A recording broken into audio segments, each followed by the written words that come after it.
What's cracking, guys? Bruce Madsen here, your host of the show, Metric Scout Fantasy Football. We got more free agency talk, but this is kind of not free agency talk, and this is one of the big things that's just happened from last week. Coming in after the ashes have fell, going over things, hovering over, talking about it, and today we're going to be going over the Davante Adams trade and how this is going to affect his Dynasty fantasy football value, or even if it is. I've noticed a lot of people on social media acting like there's no change really at all, but there could be some big changes. Maybe some changes to some ancillary jabronis, but nonetheless, we're going to talk about it. And guess what? We're going to do that right now. Let's take a look at DynastyLeagueFootball.com. ADP over time map. Let's look at Davante Adams' average draft position over the course of his career. Let's get a look at his value, where he's being valued at now. We got to see where he's been and where he's at to be able to project going forward. Don't we have to do that? So right now, overall ADP 2022, 14.33. That's going to be changing. That's going to be very interesting to see how mock drafters are going to value him going forward. So in the next month or two, let's see if that graph goes up or down. That's going to be very interesting because he is an older wide receiver. Change of scenery. Even though it's a good change, it looks like it shouldn't hurt him, but there is a change there. Let's see what that's going to look like over the course of his career. When you look at this arc, though, not too shabby. 2018, 2019, 2020, 2021. And right now, in 2022, top tier player. Positional value, you're looking at 7, 3-ish, 2-ish, 4-ish. And wide receiver, 8. Looking great there. And remember the start of his career, pretty funny because he was known for the drops. He was known as being like an incomplete prospect. And then all of a sudden, things just happened. And then started being a productive player. Sometimes it takes time for these wide receivers to do something. Going over here, look at his career arc. Here's his yearly end stats. So this is also at DynastyLeagueFootball.com. If you're interested, get yourself a subscription. If you want my written content, go over there, get you a subscription. But here's from their player scoring history app. Yearly end season stats. So start things off from the beginning with him.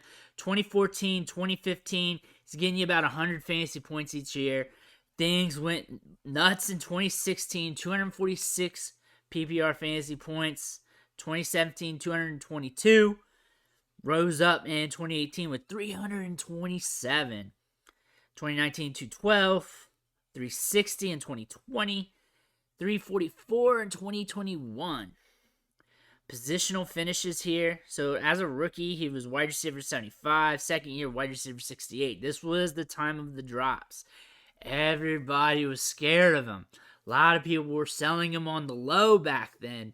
This was the time to buy. That and rookie drafts. Rookie drafts, he was going around late first, early seconds. I was buying him up at that cheap price tag. I was getting a lot of shares of Davante Adams back in 2014. I was getting him there. I thought that was a tremendous price to get a wide receiver that was going to the Packers with high draft capital. I thought that was a good get, and it paid off. And look at this. In 2016, as you can tell with the production in 2016 here, he finished as wide receiver 9, wide receiver 13 in 2017, 2018, wide receiver 4, wide receiver 23 in 2019, and wide receiver 1. Then wide receiver 2 in 2021. Moving down here, total weeks by position. So he's got 23 top 5 weeks. That's tremendous. 41 wide receiver 1 weeks. 21 weeks on top of that. So that's what? Math off the top of my head. 62 weeks where he's either wide receiver 2 or wide receiver 1. That's crazy. And then wide receiver 3, 13. So fantasy relevant most of the time here. And 41 dud weeks. Wide receiver 4 worst pretty much. And then average fantasy points per game. 2020 was his best year, 25.74 points per game. 21 in 2018, 17, almost 18 in 2019. Last year, 21. So very steady these last 4 seasons. And even in 2016, 2017, during the buildup, 15, 15, looking good. 8 and 8 during his 2014, 2015 when he's just starting off. It's like a buildup. And then we got here to the top. Not too bad. His high in 2020 was 38 points. His high in 2021 was 31. He's top tier producer. He's got those high end gains. 27 in 2018. You can tell that by the upper there. Not too bad. Davante Adams, big time production. Been steady. Gets the targets. He's a guy you want to hitch your wagon to in fantasy. So let's look into the Raiders offense from last year. I got the last year receiving stats pulled up, and it's from 2021. Here we want to look at the targets. Hunter Renfrow led the team with 128 targets. This is on Pro Football Reference, by the way. You can probably see that top. Maybe, maybe not, depending on how I got my OBS set up. 128 targets on Hunter Renfrow. Led the team with that. Darren Waller, 11 games and 93 targets. Zay Jones, gone. He's a Jaguar. 70 targets. Josh Jacobs, 64 targets. Bryan Edwards, 59. Things are just straight going down for the rest of the depth chart here, but Foster Moreau, 44. Kenyon Drake, 40. Henry Ruggs, 36. And as you can see for the rest. So, competition for targets. We all know that, it has to be. Davante Adams is going to lead this team in targets. Definitely going to be over 100. Definitely healthy for all 16 games. No way in hell he's not going to be over 100, even with Renfrow and Waller there. And look at it this way. I feel like Renfrow, even if Renfrow's still creating big impact out there on the field, I think that's going to take away from Josh Jacobs. Josh Jacobs isn't really the greatest receiving back out there. He's more like a 4.6 40 guy. Doesn't have elite burst. It's not really worth it to keep giving him targets in the open field when you can just push it down a little bit farther to like Hunter Renfrow or Darren Waller, and then maybe some of those targets will probably spread out to the receivers. Adams, Renfrow on the field is the top 2 wide receivers as it looks like per targets. You're probably going to get Edwards on there some. Darren Waller healthy. I see Edwards maybe losing some of that target share to Adams. Adams is going to have a high target share. He's probably going to be at least at 20%. Probably around 25-ish. 30% target share might not be there. Because Renfrow, if he's still getting some of his, or most of his, what he got last year, that's going to bite into it. Darren Waller going to bite into it. You can tell that they want to get the running backs involved. I imagine that's going to decrease some with Adams there. Renfrow doing what he's doing. Waller healthy, if he's healthy. And maybe Edwards doing something. But Adams should lead this team in targets. The target share is what I'm interested in. If I had to guess, and it would just be a guess, I imagine Derek Carr's going to lock in on him a good bit. I imagine he's going to get funneled a lot of targets. 128, I bet you he beats that mark. If he's healthy, plays a full 16, 17 game season, I bet he beats that mark and out targets what Hunter Renfrow did last year. I bet you he's around there or beats it. He's over 100 easy. And I could see another pass catcher hit 100. That's not outside the realm of possibilities. I could see another one flirt with 100. Kind of like how we got it here. Darren Waller would have got 100 if he was healthy. That would have caused a decrease in targets for somebody else. Definitely probably Zay Jones. Maybe even Bryan Edwards. But Adams is going to get his in this offense. Another thing you want to account for is the air yards. Probably going to be there. They want to stretch the field a little bit. They got Deshaun Jackson last year. They drafted Henry Ruggs with a high pick. You don't get those guys in place on this roster back then if you did not want to stretch the field. So imagine they're going to push it to Adams downfield too. So imagine air yards is going to be there. Imagine he's going to push over a 25% air share, maybe pushing to 30%, 25%, or maybe a little higher on the target share. 30% is possible. 30% is very possible, especially if Carr locks onto him, which I could see that. Definitely, because they both played together at Fresno State. That's the storyline that we're getting here. I just see that as a big possibility. I could see Renfrow not getting 128 targets ever again, maybe getting like 100, 110 at max, maybe being more like a 90 guy. Who knows? But I know someone else is getting a lot of targets too. Renfrow, Waller, they're going to be fighting that out for a bit, but a lot of this is going to be going to Adams. I'm not just saying this just to say it. It just makes a lot of sense here. The big thing for me in Dynasty is Adams' age, his recent injury history. He seems to have been getting banged up a little bit, and is that going to progress? We don't know. I don't know. I can't project that out. No one can. I mean, insurance companies would like to make you pay a little bit more on your premiums. That's about all you can get for a projection on this stuff. But I feel like if you're just looking flat out playing full 16, 17 game season, he's going to transition well. They're going to make him transition well because they're going to funnel him targets because that's what Carr wants. Carr wants him. They're peas and carrots. They're tight. This is a good situation for Adams. This is a good place for him to go. And I feel like this is the best opportunity anywhere else in the league. Long term, though, you do have to have some questions, but those were the same questions you probably had with Adams with Rodgers. Rodgers is a better quarterback, better acuity of targets coming his way. That's something you may want to think about. He may get missed sometimes, but I think the volume's going to be there. I think the air yards are going to be there. I think that's going to help fuel his production, help him get the wide receiver one status. And as long as he's healthy, as long as he's on the field, I think he's going to be churning it out. When it comes to his value, let's go back to his ADP here. Wide receiver 8 right now, wide receiver 4 and 2 and 3 the years prior. I don't think he's going to be that high ever again, especially 3, 2, and 4 range. He's not going to be there ever again. He's too old for that. 8, he's going to flirt with that. He's going to have to really go off with the Raiders. New scenery, new quarterback. There's some ambiguity here. I'm not saying he's going to be a falling knife. I'm saying that it's going to be hard to maintain this production when you got a lot of young wide receivers coming into the league.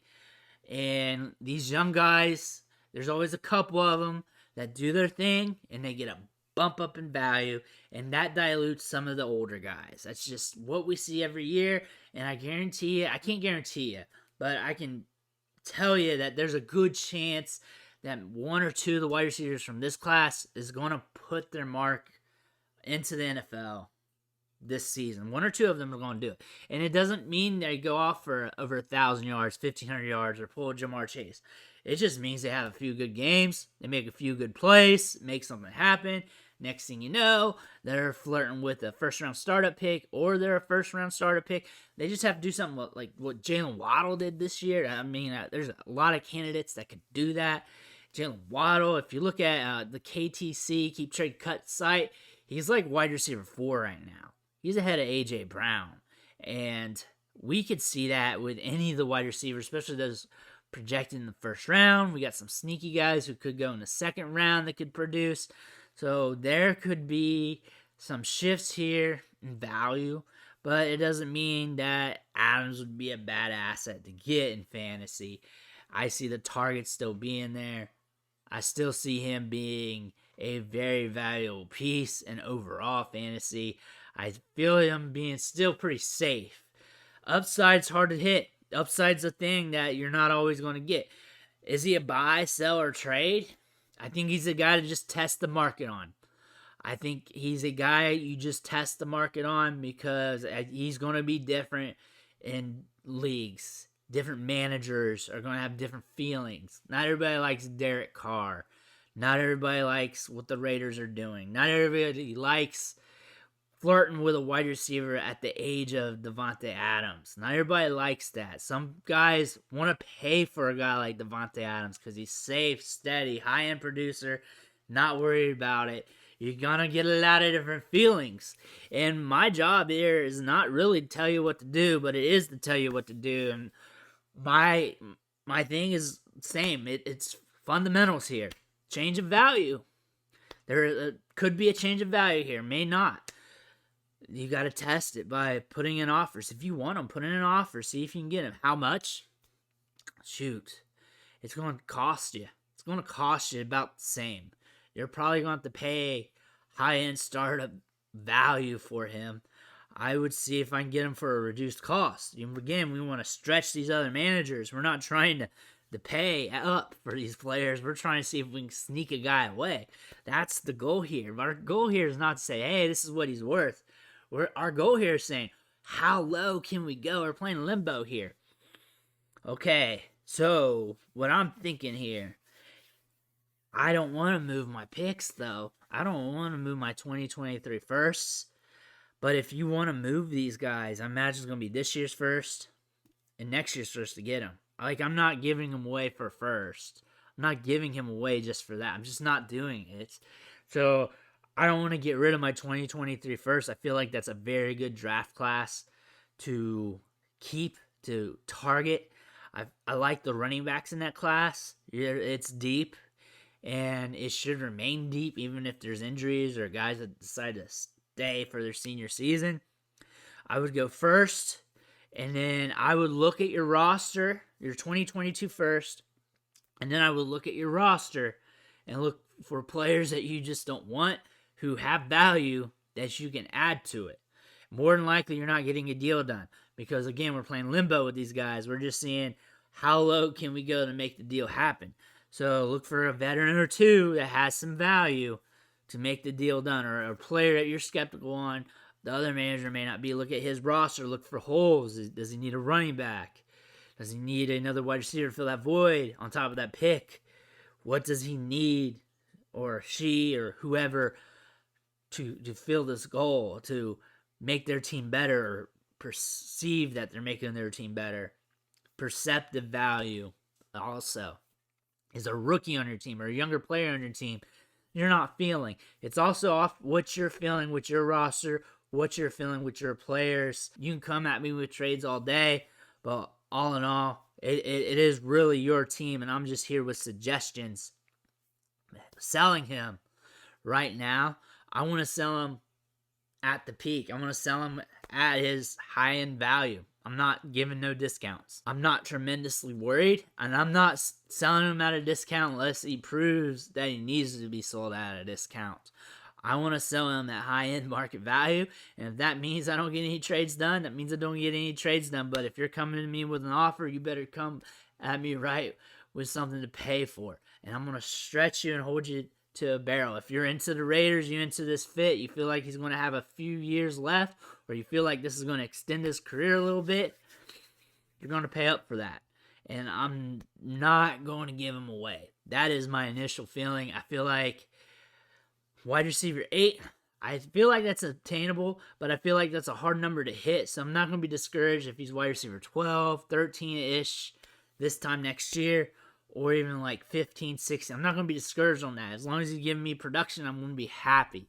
So, again, I want you to pay up for him if you're going to come at me, because I can just always enjoy the production. I enjoy some winning seasons. If I felt like the market in my league was worried about him due to the ambiguity of Rodgers, and I've been wanting to sell him all along, and I can take a 10% hit, 20% hit on discount, and I just want to move on, get younger. Maybe I'm a rebuilding team. Yes, get aggressive on that. Get him on the block, field some offers, put out offers, see what you can get, and go after what you want. Because he's at a high enough price tag where you can go after what you want. And I suggest trying to get 2023 first rounders, 2022 first rounders in the range that you want to draft players at in that first round area. But 2023 is a draft class I want to be in. And then also prospects that you want. Get what you want. Do not come away from a deal and feeling iffy. You should not have to ask me what you feel like the trade's good for Davante Adams, unless there's a lot of random pieces involved and it's a bigger deal.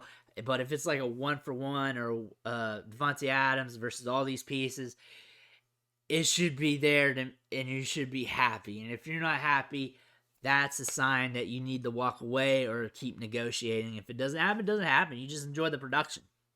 You don't give players away. If you are happy with the discount you're given, that's a different thing. If you're happy with the deal. That's one thing. How you feel with the deal is very important, and it's about how you feel. But again, explore the trade market with Davante Adams. I don't feel like many deals are going to be getting done, but it might be happening. But I don't feel like his value has dropped, decreased, or increased much right now. I feel like the waters are pretty stale, and a lot of people are just seeing what happens. Also, the fit's pretty good. There couldn't be a much better fit for Adams. Am I buying him personally in startup drafts? If he falls past ADP, I am. I'm more into younger wide receivers. I'm more into upside, and I'm not afraid to go after more speculative assets. It's just how I play the game.